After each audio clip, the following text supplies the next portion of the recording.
میں حضور قبلہ آپ سے گزارش کر رہا ہوں کہ خدا کی قسم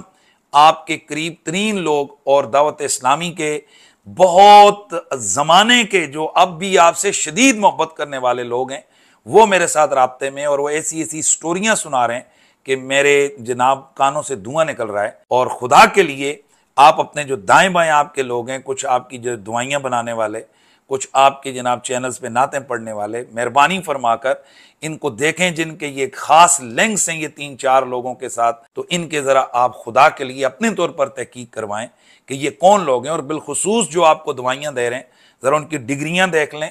کہ اور ان کے حالات و معاملات دیکھ لیں، اور صرف پچھلے 3-4 سالوں کے اندر یہ دیکھیں کہ انہوں نے کتنی پراپرٹیاں بنا لی ہیں، کتنی کوٹھیاں بنا لی ہیں، اور باقی سب کچھ وہ آپ کے سامنے آ جائے گا کہ میں جو کہہ رہا ہوں میں صحیح کہہ رہا ہوں یا میں غلط کہہ رہا ہوں۔ اور ہمیں یہ محسوس ہو رہا ہے کہ اگر اس طرح کے لوگ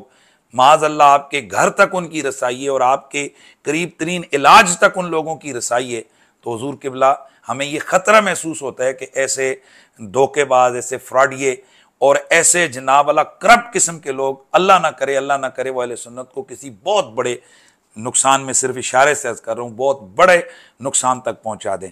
تو خدا کے لیے یہ جو قریبی لوگ ہیں ہم درد ہیں آپ کے، ہم آپ کے دشمن نہیں ہیں۔ السلام علیکم ورحمۃ اللہ تعالی وبرکاتہ۔ قبلہ مفتی صاحب، شاید کہ آپ کو وہ حدیث یاد نہیں ہے، میں آپ کی یاد دہانی کے لیے وہ حدیث آپ کو پڑھ کر سنا دیتا ہوں جو کہ صحیح بخاری میں موجود ہے۔ حضرت ابو ہریرہ رضی اللہ تعالیٰ سے روایت ہے کہ حضور نبی اکرم صلی اللہ علیہ وآلہ وسلم نے ارشاد فرمایا، ان اللہ قال من عاد لی ولیا فقد آذنتہ بالحرب۔ اللہ تعالیٰ ارشاد فرماتا ہے جو میرے کسی ولی سے دشمنی رکھے میں اس سے اعلان جنگ کرتا ہوں۔ تو امیر اہل سنت کے ساتھ اگر کوئی شخص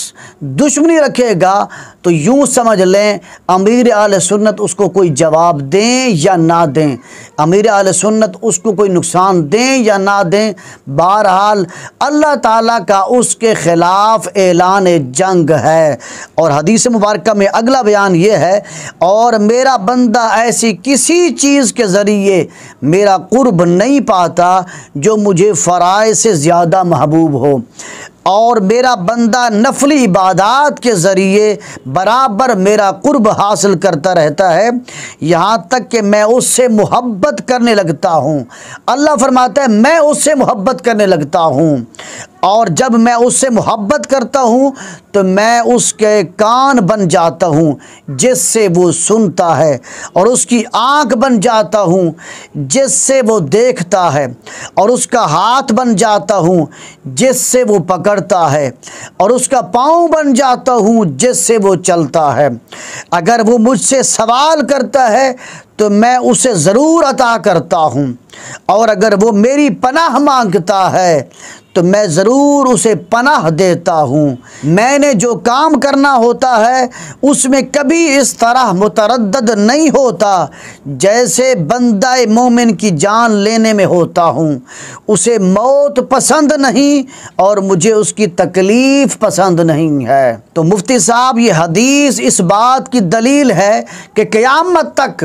جتنے اللہ کے ولی، اللہ کے مقرب انسان آئیں گے تو اللہ تعالیٰ ان سے محبت کرنے والوں کے ساتھ اللہ محبت کرے گا، اور جو ان سے دشمنی رکھے گا